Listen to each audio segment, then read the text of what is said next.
आज 26 जनवरी है। आपको एक बार फिर से 76वें गणतंत्र दिवस की बधाई। आज खबरों का सिलसिला हम बुलंद भारत के एक बुलंद शो के साथ करने वाले हैं। भारत के सबसे बड़ा लोकतंत्र होने का एहसास आपको है। यह शो आपको भारत की शक्ति से भी परिचित कराने जा रहा है।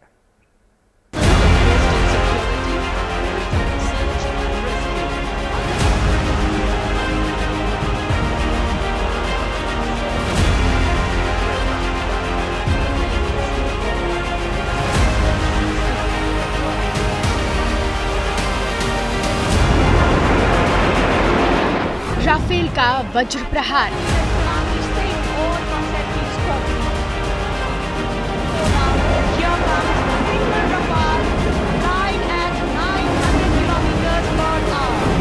सुखोई का त्रिशूल संहार। एक के बाद एक विमान हवा में उड़ान करते हुए हवा में विलीन होते हुए त्रिशूल फॉर्मेशन बना।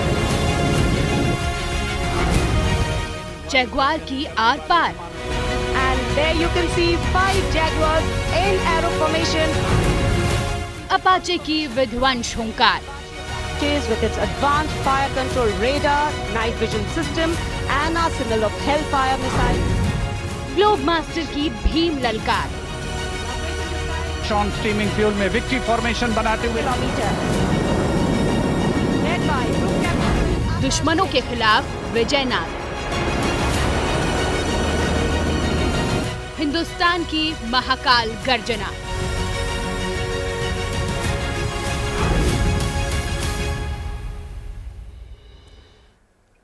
वैसे तो थल सेना हो, नौसेना या वायुसेना, तीनों के जोश से हम सुरक्षित हैं और घरों में चैन की नींद सो पाते हैं। लेकिन दुनिया किसी भी देश की आक्रमण क्षमता को उसकी वायुसेना से आंकती है। इसीलिए दुश्मनों को भारत की वायु शक्ति का पराक्रम दिखा देना बेहद जरूरी है। आज कर्तव्य पथ पर यही दिखा। And there you can see the Trishul formation fighter aircraft flying at a speed of 900 kilometers per hour.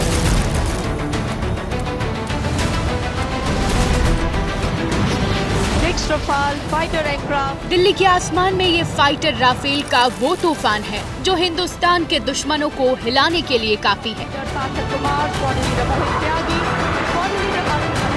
गणतंत्र दिवस की परेड के बाद जब फ्लाई पास्ट का वक्त आया तो हर निगाह आकाश पर जा टिकी। राफेल ने फ्लाई पास्ट में 2 बार एंट्री ली और अपने तूफानी अंदाज से रोमांच पैदा कर दिया।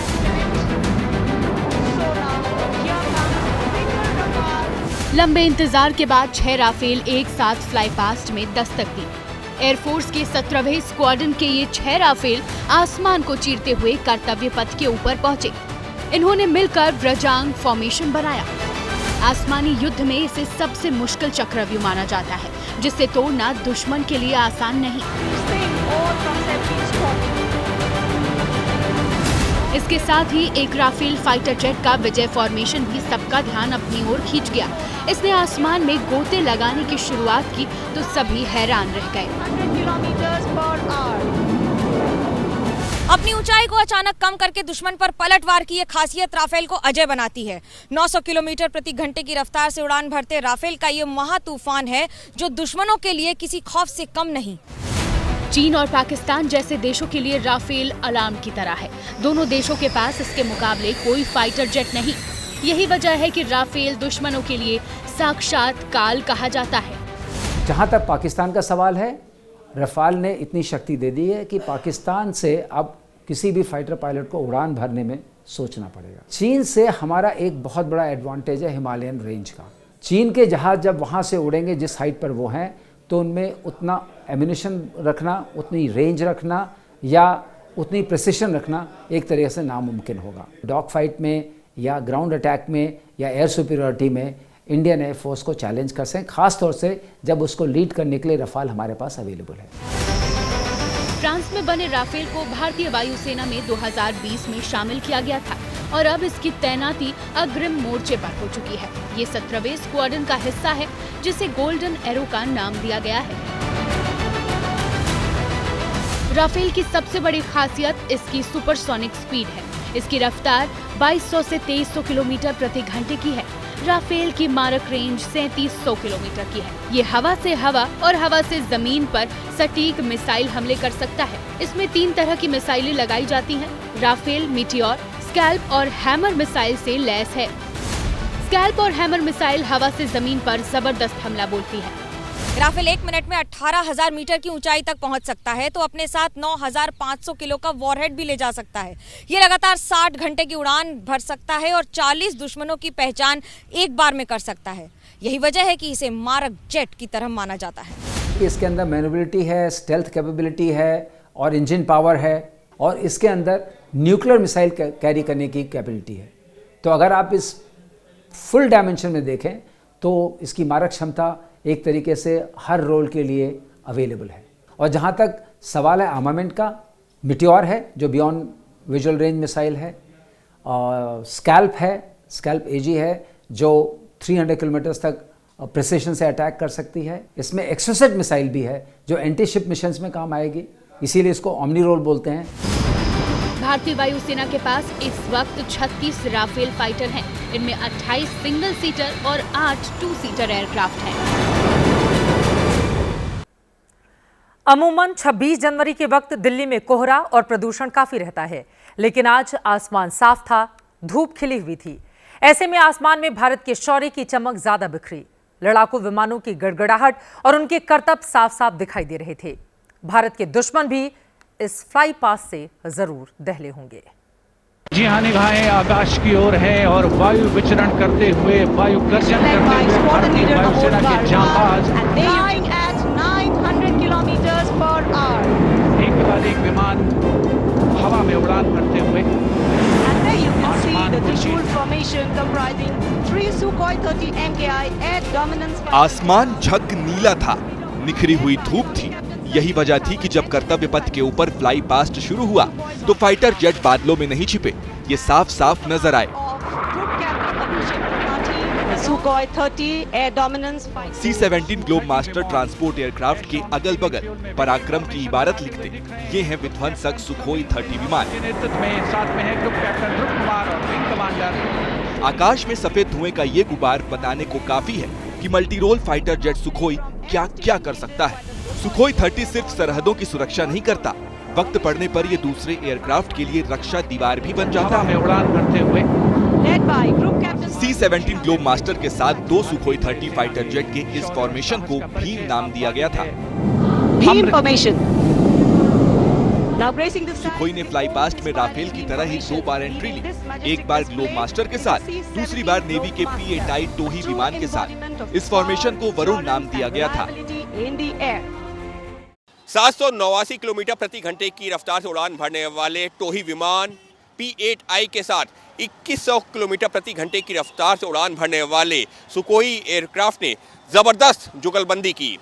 इस दौरान दोनों विमानों की औसत स्पीड 555 किलोमीटर प्रति घंटे की थी।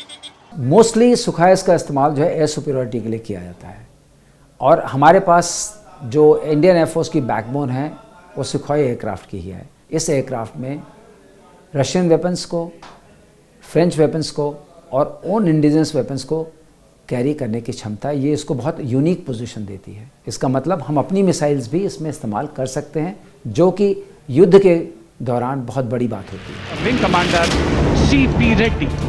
वायुसेना के पास इस वक्त 259 सुखोई 30 MKI फाइटर जेट है और इसे अपग्रेड किया जा रहा है, जिससे सुखोई की ताकत लगातार बढ़ रही है। सुखोई के साथ फ्लाई पास्ट में जगुआर का भी जलवा दिखा। 5 जगुआर विमानों ने जबरदस्त शक्ति प्रदर्शन किया। 5 जगुआर फाइटर जेट के इस फॉर्मेशन का नाम अमृत था। फॉर्मेशन का नाम अमृतकाल, भारत का विजन 2047। इनकी रफ्तार 750 किलोमीटर प्रति घंटा थी। फ्लाई पास्ट में ट्रांसफर एयरक्राफ्ट C-130 और C-295 ने भी अपना शौर्य दिखाया। 32 transport helicopter, transport aircraft victory formation में उड़ान भरते हुए नजर आएंगे। युद्ध के मैदान में ट्रांसपोर्ट एयरक्राफ्ट के दम पर ही साजो सामान को इधर से उधर पहुंचाया जाता है। ऐसे में जब ट्रांसपोर्ट एयरक्राफ्ट C-130 हरकुलस और C-295 ने फ्लाई पास्ट किया तो इसकी गड़गड़ाहट ने सबका ध्यान खींचा। इस फॉर्मेशन को अर्जन नाम दिया गया था। तो वहीं नेवी के 2 डॉर्नियर और एक AN-32 एयरक्राफ्ट ने सतलज फॉर्मेशन के तहत फ्लाई पास्ट किया। दर्शकों की नजर कोस्ट गार्ड के 3 डॉर्नियर विमानों के रक्षक फॉर्मेशन पर भी टिकी रही, जिसका इस्तेमाल रेस्क्यू से लेकर समुद्री सरहदों की सुरक्षा तक के लिए होता है। सौरभ सिंह और विंग कमांडर अंकित राज सिंह चल रहे हैं। C-295 में विंग कमांडर सौरभ सिंह और wing commander C-3 Reddy. Dornier 228 एक और हमारे इंटीग्रेशन ऑफ आर्म फोर्सेस का प्रतीक है। भारतीय वायुसेना, नौसेना और कोस्ट गार्ड अभी एक साथ मिलकर इसका मेंटेनेंस कर रही हैं और एक साथ मिलकर इनका ऑपरेशन करने का भी जो विचार है। तो यह एक एयरक्राफ्ट है जो भारत में बनाया जाता है। अभी HAL Hindustan aeronautics limited Kanpur में बनाया जाता है। और एक AN-32 ट्रांसपोर्ट एयरक्राफ्ट AN-32 की बात करें तो ये युद्ध के मैदान में अग्रिम मोर्चे की रीढ़ साबित हुआ है। Formation led by Wing Commander Pinak Ashok Kodkute. Kargil युद्ध में जो दिखाया इसने करतब आसान नहीं था उस एरिया में हमें अपने साजो सामान को पहुंचाना। तो AN-32 ने जो है बहुत ज़्यादा जो है रोल प्ले किया और लगभग 100 से ऊपर जो है उसने मिशंस किए और देश के कोने कोने से जो फॉरवर्ड एरिया में ट्रूप्स जाने थे उनको ले आए। गोला बारूद का रिक्वायरमेंट थी उसको पूरा किया और मेडिकल एड जो चाहिए थी फॉरवर्ड एरिया में उसको पहुँचाया। तो मेरे ख्याल से कारगिल में जो उसने सहयोग दिया वो काबिल तारीफ है। इंडियन एयरफोर्स का जो ऑपरेटिंग कंडीशंस है वो -20 से लेके +50 शायद उससे ज़्यादा या कम इसमें फ्लाई करते। तो इतनी जो वाइड रेंज ऑफ वेरिएशन है इसमें बहुत कम एयरक्राफ्ट है जो कार्यकर होते और वो जो इस्तेमाल एयरफोर्स ने किया है।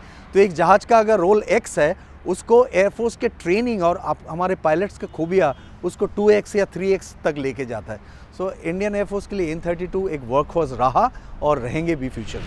These Tears attack helicopters are the face of the modern machines in India's leap into the manufacturing. Fly past में अपाचे हेलीकॉप्टर ने भी सुर्खियां बटोरी। अमेरिका में बने अपाचे अटैक हेलीकॉप्टर को उड़ता टैंक भी कहा जाता है, जो हेल फायर मिसाइल से लैस है। अपाचे हेलीकॉप्टर टैंक से लेकर बंकरों तक को ध्वस्त कर डालता है। नाइट ऑपरेशन में भी जबरदस्त असरदार है Apache. Hello fire missile, rocket और गन से लैस है।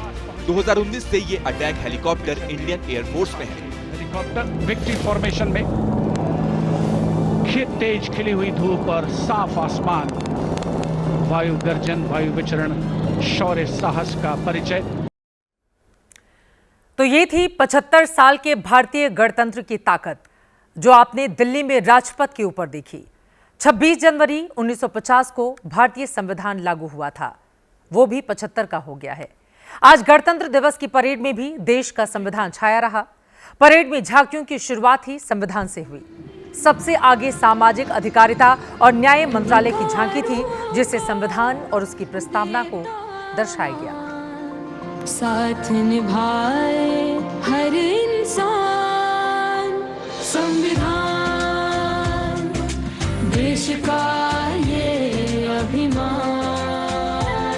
समानता का सब। अमूमन गणतंत्र दिवस की परेड में एक थीम पर एक ही झांकी दिखती है, लेकिन राजपथ पर थोड़ी देर में संविधान की थीम पर एक और झांकी निकली। CPWD की झांकी पूरी तरह फूलों से बनी हुई थी। फूलों से ही संविधान की प्रति बनी हुई थी। आगे बाबा साहब आम्बेडकर की तस्वीर थी, उनका संदेश भी गूंज रहा था। Take a decision and march in a cooperative way on that road which is bound to lead us to unity. Our difficulty is not with regard to the ultimate.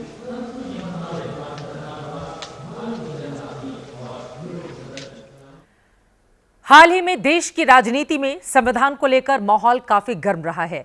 माना जा रहा है कि इन दो झांकियों के जरिए उन लोगों को जवाब देने की एक कोशिश भी थी जिनका कहना था कि देश का संविधान खतरे में है, उसे बदलने की कोशिश हो रही है। वैसे तो हर झांकी की अपनी खूबी थी, अपनी खूबसूरती थी, फिर भी आपको देखना चाहिए कि ये देश किस तरह अपने महानायकों को याद करता है। गुजरात की झांकी में लौह पुरुष सरदार वल्लभ भाई पटेल की दुनिया में सबसे ऊंची प्रतिमा स्टैच्यू ऑफ यूनिटी की प्रति दिखाई दी। वहीं झारखंड की झांकी में इस बार रतन टाटा भी दिखाई दिए। 4 महीने पहले ही रतन टाटा ने इस संसार को अलविदा कहा। देश के आर्थिक विकास में उनका योगदान बताने की बात नहीं है, ये झांकी बताती है कि ये देश उन्हें भी महापुरुष मानता रहेगा। गणतंत्र दिवस की ताकत आपने देख ली। हमारी ये ताकत और लगातार बढ़ती रहे। और हिंदुस्तान और मजबूत हो।